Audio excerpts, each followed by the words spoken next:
check, 1, 2. Go! Curious about real estate? Yes! Then you've come to the right place. Get the knowledge you need. Get over the fear and get started. This is the Michael Quarles Real Estate Show with your host, Michael Quarles.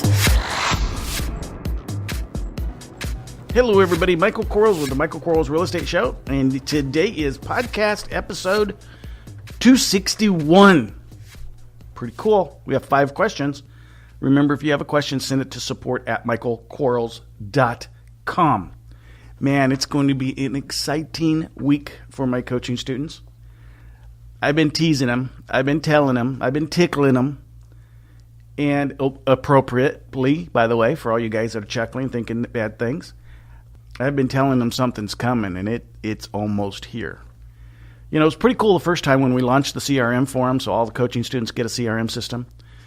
It's kind of cool for them that we upped the classes to 52 a month. That's kind of cool for them. But, man, this is going to be real cool for them. But anyway, let's get on this podcast episode. Question number 1, should I attend REIA meetings? Absolutely. Absolutely. Don't go there to buy property. Go there to find out who buys property. If you're a bird dog or a beginning investor who's doing some assigning, go there to find people that have money. If you're a seasoned investor wanting to buy fix and flips or wholesale deals or hotel deals, go there to learn something. Here's what you want to do. Leave your credit cards at home. So, yeah, I know you get $3,000 or $4,000, $5,000 on each credit card. Leave them at home. Because their job, the REIA meetings, the way that they survive, besides your membership fee, is they charge and they receive someone's up there talking to you, teaching you, showing you, and they're giving you a little of this, making you salivate a little bit, getting you excited and pumping you up, and they get a little bit of whatever that person sells. And so leave your credit card at home. So because some of those guys are really good, and they turn down the air conditioning, so it's really cold, and there's reasons they do that.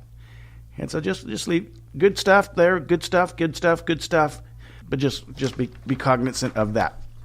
Question number 2, what if there's a seller that needs time to move after closing? For an example, seller needs the cash she gets at the closing to move. Well, that's fine. That's fine. We're just going to reserve and hold back some of the money. So we're going to do a per diem fee, and that per diem fee is going to be expensive. So here's an example. So they want, let's say, 2 weeks. And your cost of that property for a 2-week period, let's call it round numbers, $3,000. You're going to charge them twice that balance. So it's going to cost, you're going to charge at the rate of $6,000. So you're going to hold $6,000. Maybe you should hold more, but you're going to hold at least $6,000. And every day they stay there, they pay you that per diem fee. So 14 and it's 6,000 kind of as in this example, and they have to pay. And the reason it is so expensive, now it's their money. You held it back from them, but if you give them all of their money, then how are you going to collect the rent, basically? And the reason you do it this way is to cause them to want to get out. And again, you may want to hold more than just the 6. But you're going to give them some of the money. That's not a problem.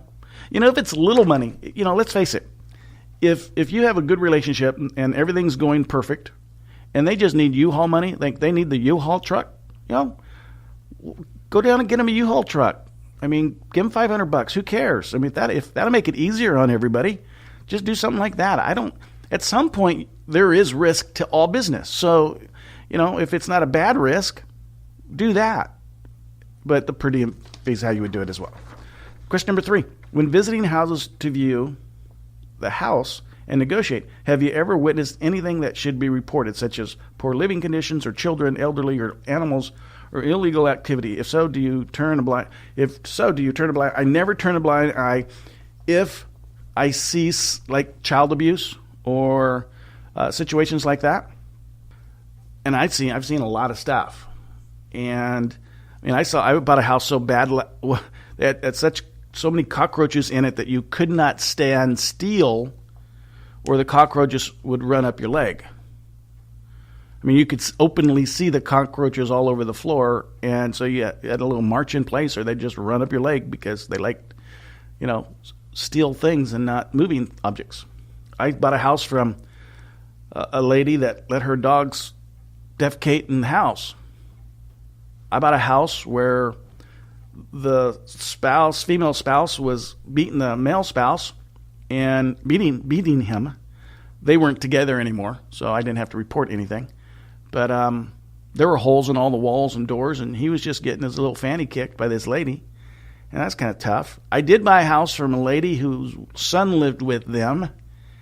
The reason she was selling is because he was abusing her. And she point blank asked me not to say anything to him that she was selling the house. We closed on it, and he was certainly surprised that he had to move out and his free ride was over. He should have been slapped, but I didn't get that opportunity. But I guess we did kind of slap him because of, there's absolutely no reason you should be abusing your parent. None. Your mother gave birth to you. You're going to beat her up. You need to be, I can't even say it. They'll probably ban me from iTunes.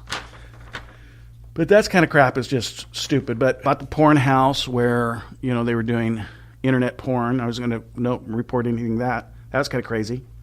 Bought the house where there were dead people in it. That was kind of crazy. I bought all kinds of stuff out there. There's all kinds of stuff. And I'm not going to pass judgment on how someone lives. As long as, again, I don't see, if a child's sitting there being abused, I'm CPS. They're all day long. Other than that, no. So it's tough, though. It's really tough. You have to, when you walk away, you go, wow.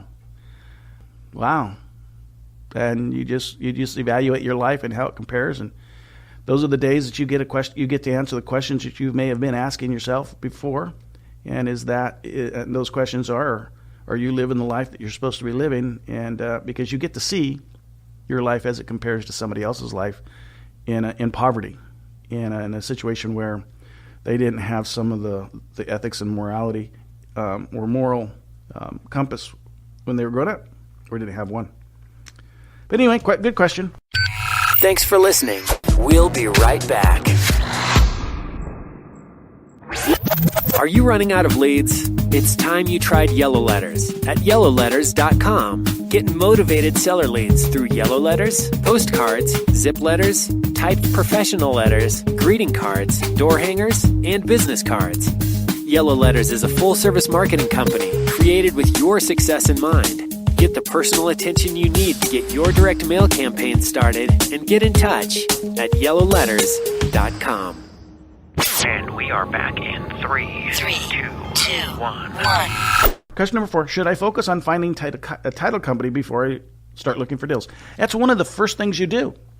I mean, it's as you start focusing, that's one of the first things. It doesn't take a long time. Just like you need to start calling 2 realtors a week, 2 lenders a week, 2 contractors a week, you've got to find your closing companies. And you got to interview them. And in the coaching program, we have a series of 10 questions to ask them.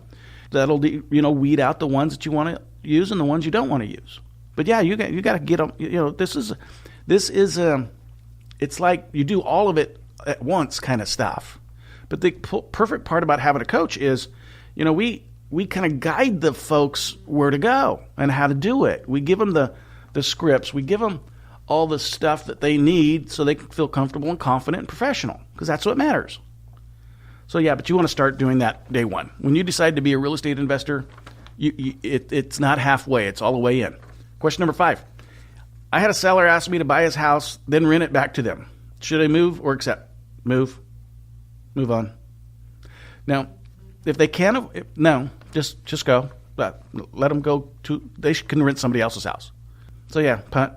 No, don't do it. Don't do it. Again, don't do it. Okay. But great questions, guys. Till next time.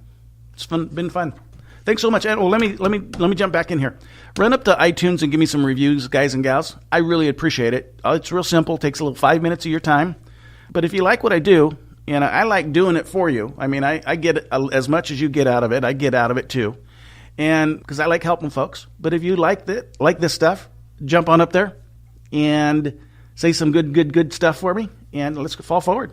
Till next time. Bye-bye. Thanks for listening to the Michael Quarles Real Estate Show. Get more info and stay in touch at michaelquarles.com.